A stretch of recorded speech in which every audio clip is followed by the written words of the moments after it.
Hey everyone, my name is Sara Harberson. I'm America's college counselor. How's everybody doing? Welcome to Facebook Live. It's good to see everyone. Just want to make sure that it is working. Yeah, looks like we are. Send me some emojis. Let me know where you're coming from. I'd love to hear if you are a high school student, if you are a parent, what year of high school you are in or your child's in, what state you're coming from, what country you're coming from. And obviously, oh, those are some emojis. Thank you. I'd also like to hear your questions. So this is a rapid fire Q&A. So if you have questions and you want me to answer them, you can ask your question in the comments section below the live feed. And as usual, we are streaming live on both of my Facebook pages for Sara Harberson and also Admissions Revolution. We save all of these Facebook Lives. We've been doing them. I've been doing them for years. I do them every single month. So you can find them on my Facebook pages, but you can also find them on my admissionsrevolution.com website as well. So we're going to get started answering questions. I'm curious what is on your mind. Is it test optional colleges? Is it the SAT, ACT? Is it about what classes you should be taking for the coming school year? Summer experiences, teacher recommendation letters, all of these topics seem to be popular topics from families across the country, and I'd love to answer some of your questions. So why don't we get started? With fewer students able to take standardized tests multiple times and some not able to take them at all, do you think test score ranges at colleges, and especially the highly competitive colleges, could see declines in the upcoming admission cycle? I do. I think we're going to see test scores across the board be on average lower than they've ever been. And that's because not every student is even going to have a chance to take tests. But if they have, a lot of times for the class of 2021, we're going to see students maybe with only one SAT or one ACT, when in the past, a lot of students we're taking these tests 2 and 3 times, and usually they get their best score by the second or third time. I also think that we're going to start to see smaller applicant pools across the board, especially among those highly selective colleges. Some of that is purely demographics. We started to see that a little bit this year, even before COVID-19 hit, but I think we're going to continue to see that trend because of the demographics and also because of everything that's going on in the world. I think families are reevaluating their child's college list. The student is reevaluating where they feel comfortable going to college. And it is my hope that students don't feel like they have to apply to 15 or 20 colleges anymore. They probably only need to apply to 5, 6, 7, 8, 10, 12 at the most. And that will help keep those applicant pools a little bit smaller moving forward. Next question. Should my daughter complete the COVID-19 essay if nothing significant has occurred? Okay, what that mom is asking about is starting this year for the common application, they have added a new section to the application. The student will have up to 250 words to be able to explain how or if they've been impacted by COVID-19. Not every student is going to feel the need to actually put some information there. For students who have been impacted, their grades have been impacted, maybe they weren't able to take their classes consistently because they didn't have internet access at their home or where they were living. Maybe their summer plans fell through. Maybe they haven't been able to take any testing. These are all reasons that they can put into that section. But if the students' grades have remained consistent, if they still were able to do their summer activity or their summer opportunity, if not much has changed besides, what most people are dealing with, they really do not have to use that extra section.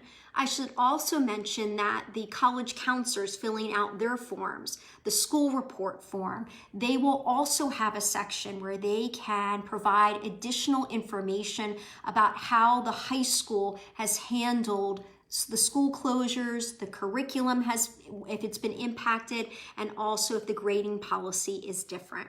Next question, parent of a 2021 student, that's going to be the rising seniors. How much emphasis or weight is placed on your student's essay compared to the rest of the student's application? All right, so if we start with a full application, and if you're looking at most selective colleges, they use what's called holistic admissions. That means that they're looking at a lot of pieces of the application and even more things that aren't even required. But generally speaking, if they use holistic admission, and again, that's for most selective colleges, both public and private, they're going to be looking at the high school transcript first. They're going to spend the most time on that, and that's going to carry the most weight. If testing is required, or it's a test optional college and the student submits their scores, test scores are going to matter almost as much as that high school transcript. And I should mention with the high school transcript, it's not just the grades that the student is getting, it's also the curriculum. So challenging courses and good grades put together are going to matter the most. So the transcript comes first, then the test scores, then recommendations are going to factor in, and some colleges are going to require 0, some are going to require 1, some are going to require 2, and possibly 3 when you add up the counselor's letter and 2 academic teachers writing on behalf of the student. They're also going to be looking at the extracurricular activities list, and they care a lot about big leadership titles, especially in more selective colleges, or a lot of impact. And when I talk about impact, I mean what the student has contributed. And sometimes you don't have to be the star of the sports team or the president of a club to have impact. It's all about what role you play and being able to project that and describe that really well in your own personal way on the activities list. And then come the essays. If they only require the main essay, that's going to be fairly common. So you want to get started writing that college essay. The best time to get started is actually right now. But if it's a more selective college, there might be additional supplemental essays as well. And that supplemental essay is going to be just as important as the main essay. There are going to be some colleges that offer interviews, but I would say interviews are going to be a small part of the evaluation process. And that's usually because most colleges, if they offer interviews, they can't offer them for everyone. So it doesn't become a big part of the admissions process. Small liberal arts colleges and a handful of other bigger colleges and universities, if they offer on-campus interviews, for example, like Wake Forest University, you want to try to get that interview done. And at this point, they're doing Zoom interviews at a place like Wake Forest University. All right, next question. Hi from Baltimore. My son will be a senior. Have a question about the September ACT. Will more schools start to superscore? Jessica, I hope so. So what Jessica's referring to is months ago, this is well before COVID-19, months ago, the ACT announced that starting with the September 2020 ACT, the student doesn't have to take the full test. The full test is made up of 4 sections: math, science, English, and reading. But starting in September, students can go into that test, take 1 section, 2 sections, 3 sections, or the full test. But for a student who's already taken the ACT and maybe they just want to increase their score on 1 section, they can take that September ACT and just take that 1 section in the hopes of increasing the score in that section and ultimately their composite score. It's interesting though, I really thought that a lot more colleges would be announcing by this point that they're going to be super scoring the ACT. Vanderbilt made a big decision last September that they were going to be super scoring the ACT. Most colleges super score the SAT already, but not as many colleges super score the ACT. But I thought with this ACT opportunity starting in September, that more colleges would have announced at this point. My hope is that they will continue to make announcements all throughout the summer. That is my hope, Jessica, but we've got to wait and see. I think honestly, they are overwhelmed with trying to decide if they're going to be test optional and figuring out how to handle the coming admission cycle. And my hope is by the next couple of weeks or month, they'll be able to start announcing that. That's really going to help out a lot of students. Next question, will it be harder for my daughter, class of 2021, to get into college with seniors this year taking a gap year? I'm not too worried about that. Here are the reasons why. As soon as COVID hit, there were a lot of high school seniors getting into college and saying, I'm not sure I want to start in the fall if it's going to be online. And so a lot of high school seniors were considering the gap year option, which basically means instead of going right on to college after graduating from high school, these students would take a gap year. And usually in a normal year, they could travel abroad, they could volunteer for an organization here in the States or abroad. They could work for a year. They could pursue a hobby for the year. But gap year has never been a really popular choice. But this year, a lot of families were considering it, especially because there was so much uncertainty about the fall.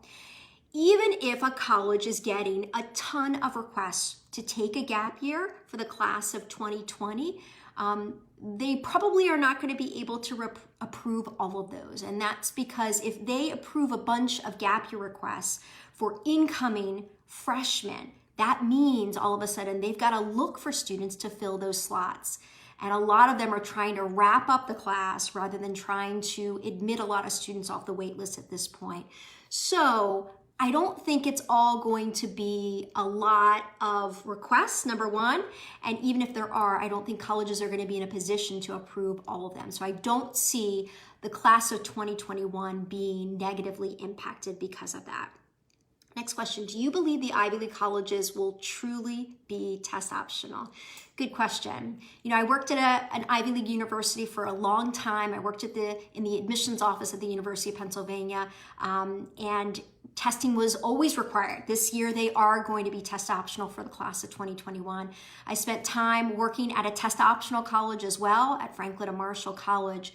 I was really surprised when I went from working in the admissions office at Penn to working in the admissions office at Franklin and Marshall, because the admissions staff was really committed to this test optional policy. And if a student didn't submit their test scores, they were not negatively impacted. But the students who had stronger transcripts and stronger pieces to their application without test scores were obviously going to be more competitive. But now we have, close to half the colleges in the country are going to be test optional for the class of 2021. I just posted a story on my Instagram account, if you want to check it out, saying exactly that. So all of a sudden, all these colleges that have never been test optional, that in some cases are just doing it for the class of 2021, are going to have a steep learning curve. It is my hope that they will stick to their policy and make sure that they are not negatively putting these students at a disadvantage if they don't submit their test scores.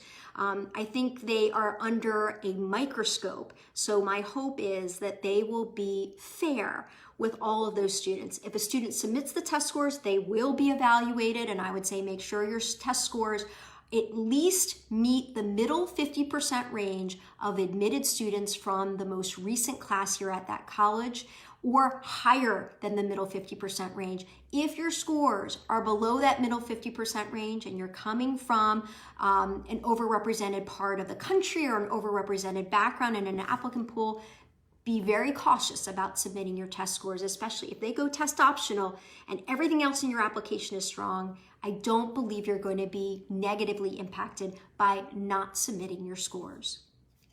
That's my hope. Next question, do you know how schools are going to calculate admissions if there's no test scores required and they don't have essay requirements?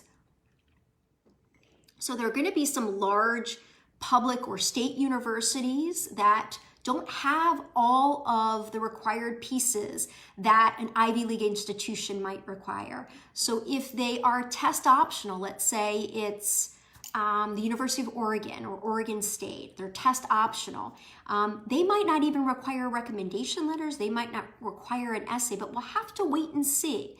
Some colleges in the past that have been test optional for a long time end up requiring something else from the student, but we'll have to wait and see if more things are required. If not, they're going to only be looking at what is submitted and what is required. So for a college like Oregon State, a lot of it is going to come down to the student's curriculum and their grades most of all. So that transcript is going to matter the most, and maybe will matter 100% if that student does not submit test scores with their application. Next question, how should a student develop their college list? This is a hard question. It takes time, honestly. What I generally say is you can start with a number of colleges that you're interested in as early as freshman year, just to kind of, explore them, especially virtually. There are virtual tours and virtual information sessions. I think that's a really good way to kind of at least get a feel for how big of a college the student wants and location as well. But look at that recent class profile. I was just showing my Application Nation group about an hour ago a class profile for Santa Clara University. It was for the class of 2023, and they had all the admissions data points right there. So that's really helpful. They had the average GPA, the middle 50% range of admitted students, and they also had test scores. But most students are not taking official test scores until junior year, sometimes even later. So it's hard to figure out how competitive you are. So try to look for GPA ranges on the admissions website, try to look for test scores, and also look at the acceptance rate. And if the acceptance rate is not obvious, you can actually do the math. So when I was showing my Application Nation group tonight, Santa Clara's data, they didn't give the acceptance rate, but they had very clearly for the class of 2023 how many applications they received, how many students they admitted, and how many students enrolled. And so you can figure out the acceptance rate and the yield rate. If it is a low acceptance rate, meaning an acceptance rate of 25% or less, that is a highly selective college. No matter how high your grades are, no matter how many AP classes you take, no matter how high your test scores and how wonderful everything else in your application is, that's going to be a reach college for every single student. Acceptance rates that are between 26% and around 50%, I usually call those colleges target colleges, especially for a high achieving student, and colleges that have an acceptance rate of 51% or higher generally can be a likely school for a high achiever. But if the student is not a high achiever, is a student who isn't taking the most challenging classes or maybe isn't getting straight A's, you want to always shift your list to the left. So those target colleges become reach colleges. Those likely colleges become target colleges. And then you've got to add some colleges onto the list that have an even higher acceptance rate. So that's how I build a college list. I look at SAT ranges, ACT ranges, GPA ranges. I also will look at the acceptance rate because a lot of times it's the acceptance rate more than anything that drives this process. Next question. My son will not qualify for needs-based assistance. Daughter didn't qualify. Is it worth the gamble to try an early application or early decision when merit aid is a big factor? He was an ACT 36 scorer this spring. Oh my gosh. All right. So this is a parent of a student who took the ACT already got a 36. That's the highest score you can get on the ACT. The family is not going to qualify for need-based financially, but they're wondering about merit aid. What do you do? So as you go into senior year, students should really be looking at the different deadlines and the different programs. That parent is mentioning these early programs. There are early action programs and there are early decision programs, and there is a difference. They actually have similar deadlines. A lot of those early action and early decision deadlines are around November 1st, but they can vary.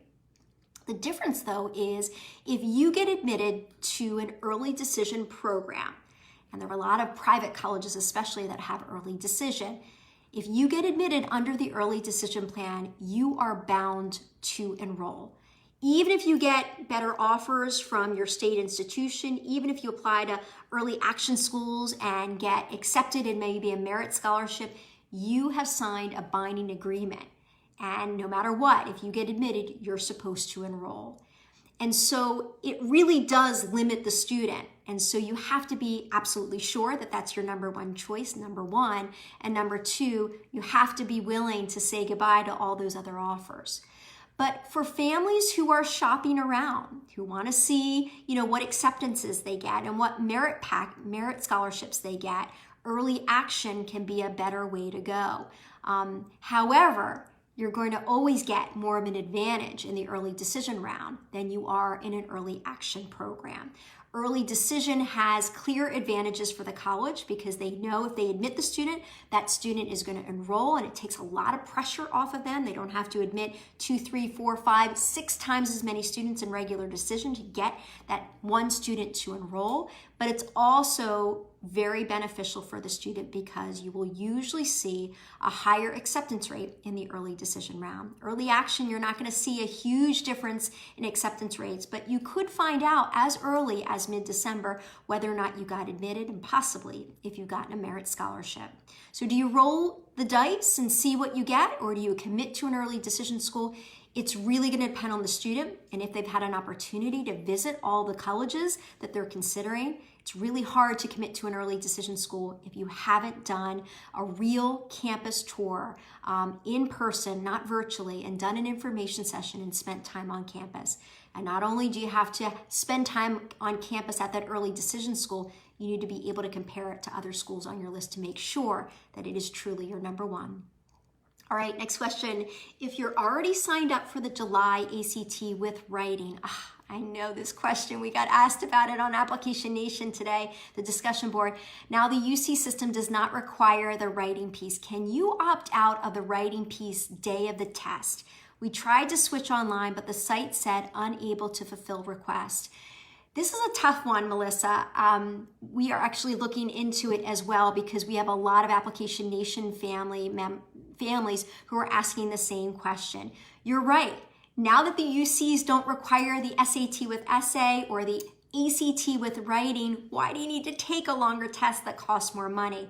I'm just not sure how the ACT is handling this or how the College Board is handling this. It's so precious to actually get a spot for a July ACT in this country, and a lot of families are nervous that if they try to change their test from taking it with the writing section to taking it without, that it might mess up their registration. My recommendation is to contact, the College Board, contact the ACT, try to get through, and I'd be curious to hear what your answer is because, to have to take a longer test, it just adds, more time and more pressure for the students. So now that the UCs don't require that extra section, that writing section of the ACT or the essay section of the SAT, there's really no reason to register for that extra part and take a longer test in the end. Next question. Hi, Sarah from Maryland. I wonder if summer college level courses is helpful for a college application. My son is a rising junior. Here's what I think about college courses over the summertime. I would say if they have absolutely no other thing to do this summer, absolutely. They can take an online class. I would go for the cheapest option possible, like the community college in your area or the local university. It's interesting. The more expensive colleges and universities to take a college class in the summertime, actually admissions officers don't like to see that. They don't want students spending a whole lot of extra money to take a college class. So the cheaper ones are actually the better ones. I would say to do that if the student is interested, but they just finished the school year. Most students truly need a break. But if a student, wants to get a leg up, has an interest in an academic area, they take a class this summer in that area and do really, really well in it. Let's say they get an A in that class. They can send that transcript to all the colleges that they apply to.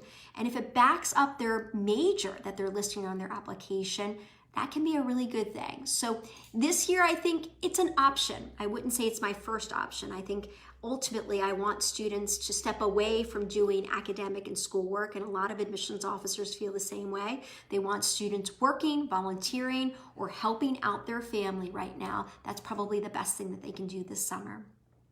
Next question. Do you think test optional will continue for the class of 2022? I mentioned this tonight with my Application Nation group. I think, there are going to be a lot of colleges, literally like thousands of colleges going test optional for the class of 2021. I believe that a percentage of those colleges will say, you know what? this test optional policy feels right, and I think they will continue to include it moving forward for the class of 2022 and future classes. But I think for the most part, we're going to see colleges just using the test optional policy for the class of 2021. That's my guess. I hope that more will adopt it moving forward, but I think most of them will just stick with it for the class of 2021. Okay, a couple more questions. Colleges that made SAT optional, does it lower our chances of getting merit scholarships if we don't submit test scores? Now, in a normal year, I would say yes. I've seen this happen.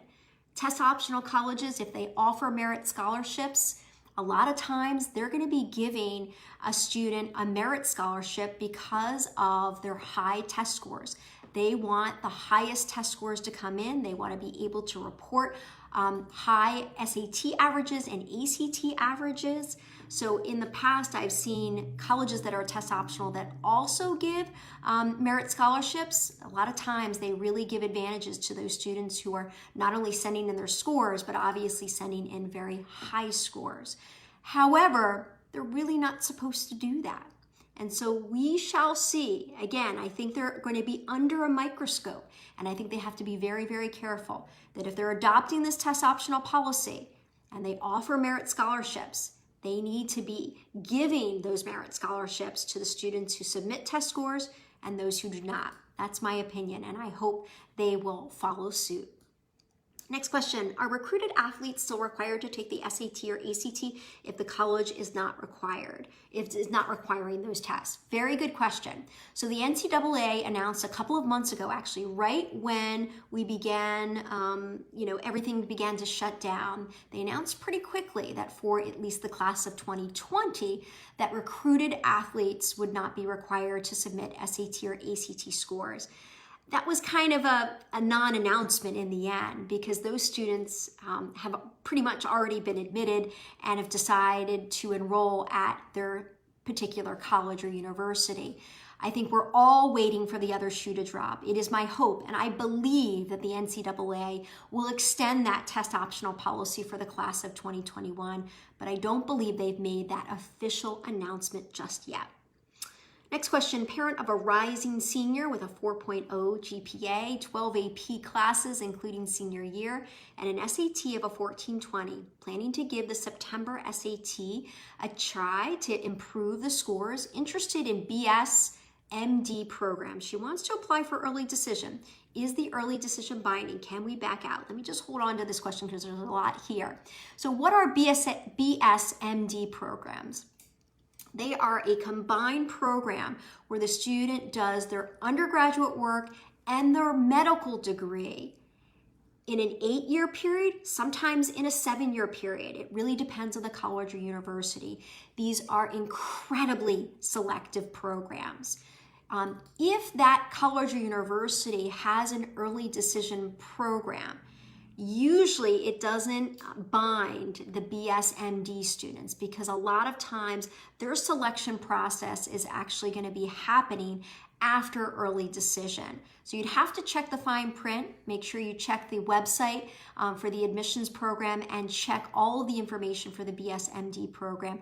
But my guess is that the BSMD program is not going to be a binding program. For those students who are considering BS and MD programs, you want to make sure that you have an incredibly high GPA. You are taking the most challenging classes in all 5 core subjects, but especially in math and science. You've got a really strong reason why you are interested in doing this program, and you've got a strong application altogether. And that's the thing with these BSMD programs. A lot of times there is a special selection process. There could be an interview as well that's going to be required. So there could be extra requirements for that application. So keep that in mind. All right. Any more questions to wrap up? Are we good? Maybe one more question. Do you think COVID, oh, I didn't see it. Do you think COVID has affected the selection process for merit scholarships? And if it has, what do you think will be weighed more or less? There are some colleges coming out and talking about this. They're escaping me, but there have been a couple of announcements from colleges and universities that are saying that that they are going test optional, and they will continue to honor that test optional policy with merit scholarships as well. And so for those colleges, I applaud them for coming out and being proactive about that. For those colleges that will consider a student for a merit scholarship who doesn't submit test scores, I can tell you that the student's GPA and curriculum will matter a lot in the admissions process and the merit scholarship selection process as well. All right, on that note, it's 10 o'clock. It's good to see everyone. Thank you so much for coming out for this Facebook Live. I can tell you that I'll be doing an Instagram Live on Friday afternoon. I've been doing them for the past couple of weeks. I do it at 4 p.m. Eastern Time. But if you are only on Facebook, I always do a Facebook Live every single month. It was so good to see you all, and I hope that this has been helpful to all of you. Check out my weekly blog. I write one every single week, so I always welcome any feedback. But as always, have a great night, have a great week, and I wish you the best of luck with this college admissions process. Take care, everyone. Bye-bye.